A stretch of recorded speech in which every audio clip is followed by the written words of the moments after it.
Welcome back, everyone. In this video, we are going to set up our email and password sign up. We also want to set up our email and password sign in, and we're going to style these so that we can finish off with our authentication page. So in order for us to work on this, we need to first enable a provider that allows us to provide email and password sign in to our application.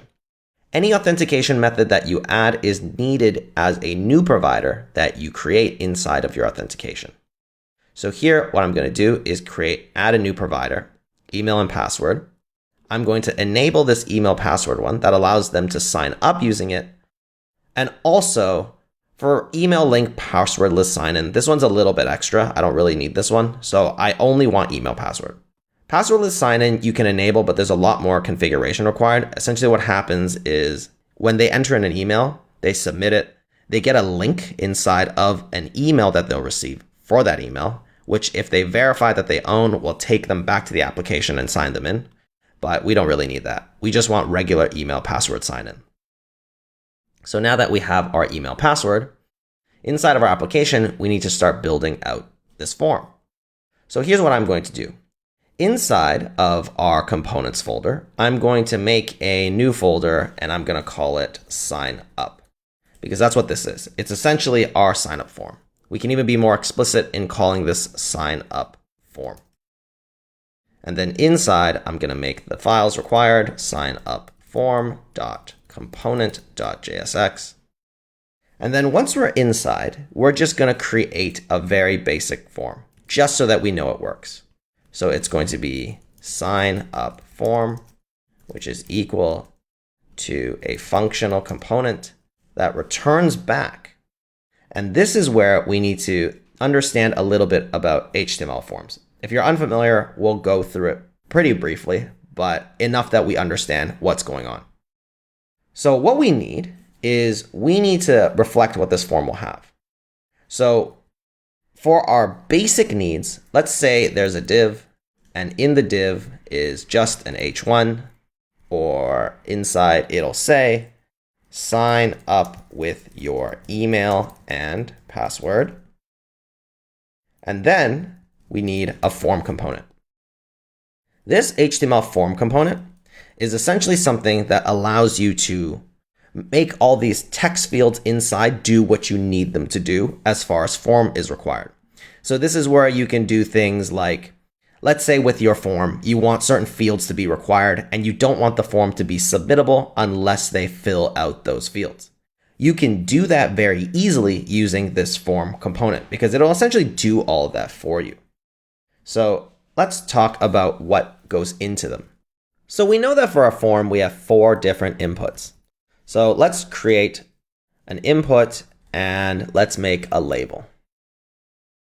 Inside of this label is going to be some text. And we know that these inputs, all 4 of them are required. So let's copy paste this 4 times and start filling them out.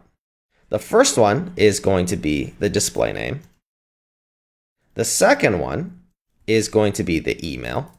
So I'm just putting them in the label. The third one is going to be password. And the fourth one is going to be confirm password.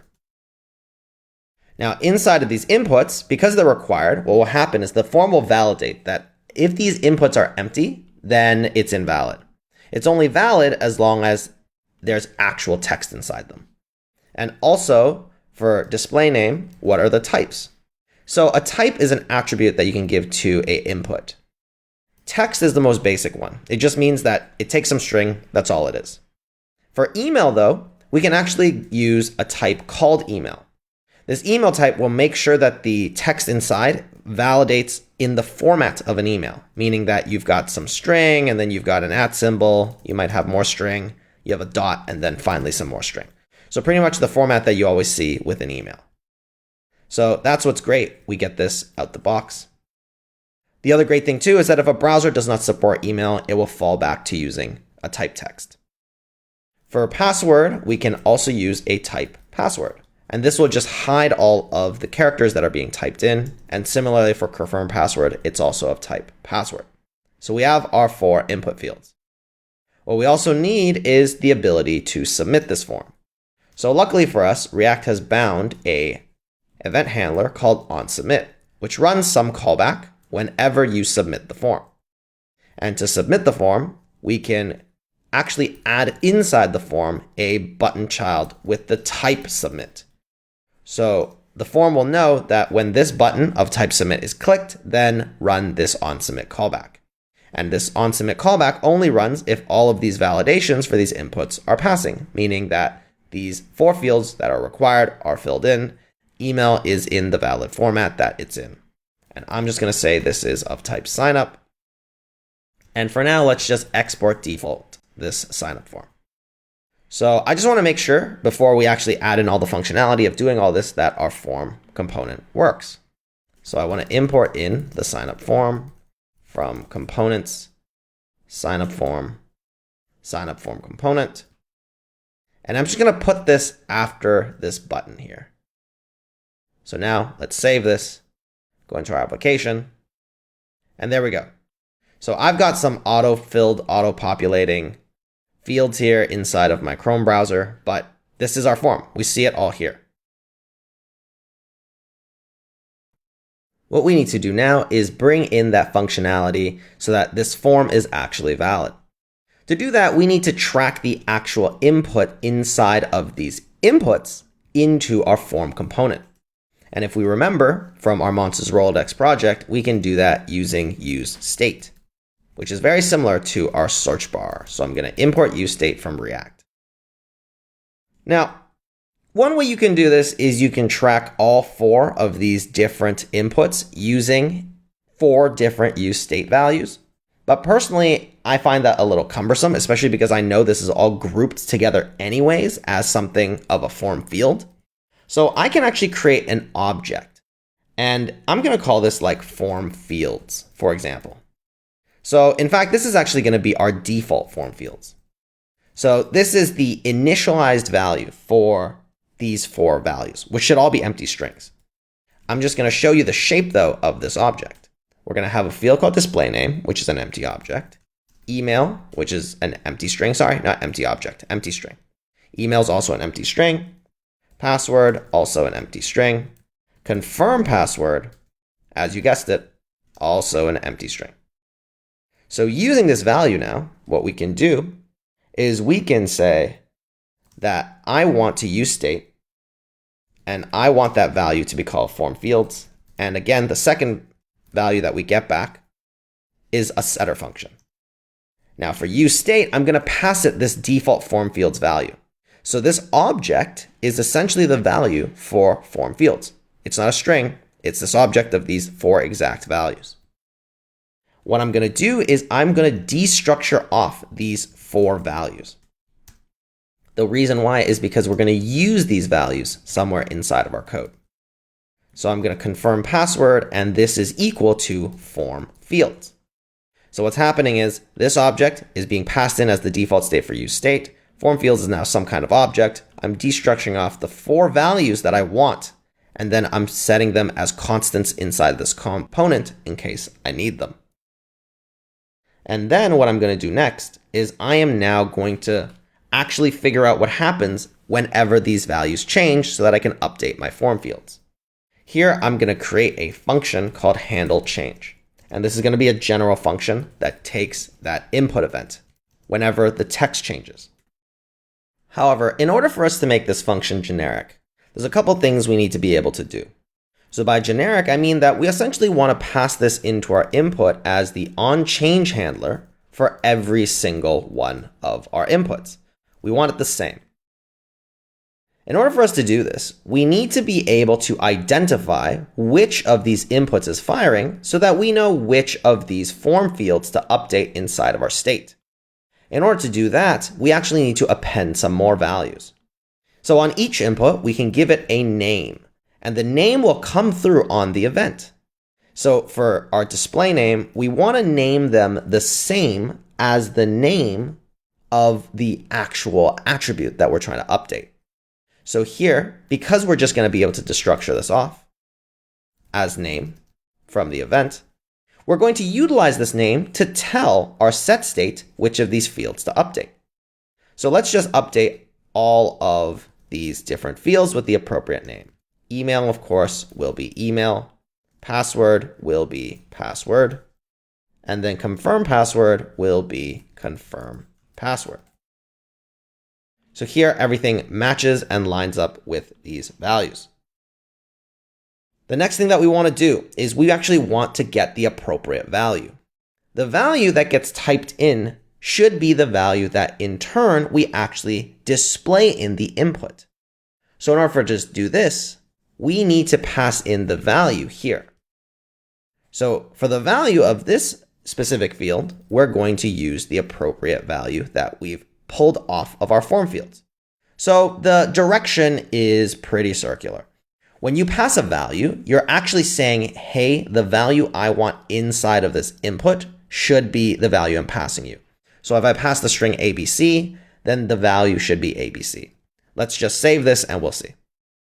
Here, let's refresh. You'll notice that here you actually see display name ABC. So that's what value represents. And the reason we do this is so that our changes are circular, meaning that what happens is that the value from the state is the value that's shown in the input. But when the user types those values in, well, our onChange trigger effectively pushes that form field into our state. And then again, our state will now actually update the visual here. So the visual aspect of what the user sees in the form field is not determined by the input, but it's actually determined by our value.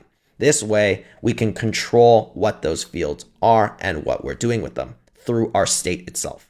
I know that sounds a little confusing, but once you put it in and you follow and track, you'll see what I'm talking about.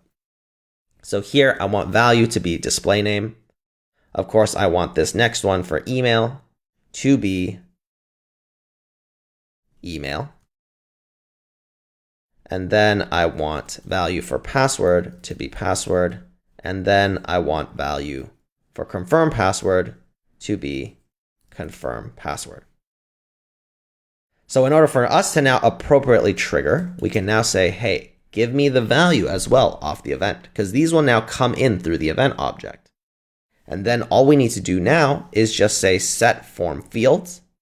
And what we're going to set it is an object. Because we're only going to be updating one input, all I want to do is I want only to update the appropriate form field. So all the other fields that were previously on the state, I want them to be spread on. So this will spread all of the fields. And then we're just going to update the appropriate field by using these square brackets inside of our object notation. So this says, oh, take this value and apply it here from this variable of name. And the value will be the value. Oh, you know what? I also noticed a quick error here. We need to make sure that we're actually calling event.target. The target is actually going to give us the thing that is emitting the event. And the thing in this particular case is the input. So the target here will give us all of the things that are attached to this input. That's what's on the target, not just the event. So here we have our set form fields called, and let's also console log out form fields. So let's save this. Let's go back to our application. Let's refresh. And here we see this is our initial empty state, default state for our form fields. And as we start typing, we see that our object is updating appropriately. Let's do password. Here we see they're hidden, but inside of our password, we see that we are indeed actually storing it. And then for email, let's just say there at Gmail. There we go. Everything's working. So all of this code is working as expected. I definitely want to apologize for the length of this video. I know it's rather long, but as you can see, there was a lot of things that we needed to set up just to get the form working, as we need to inside of this component. The key thing here is that we learned a new pattern with useState. We learned about setting an object, but only when that object is always going to be tied together to some specific logic. The main reason for using this object was so that we could genericize this handle change. And primarily what we're trying to do is that we wanted to spread in this object and then modify one value on this object. And we knew this worked because all of these form fields are essentially duplicated versions of the same state. Their only difference is which of these inputs are being targeted inside of this object. So this pattern only works when you can genericize and find that common ground between the logic that you need for these states And in this case with the form, these inputs are the best example of that. Now that we have learned how to set up this field, let's actually submit it and finish off the authentication here. Let's do that in the next video.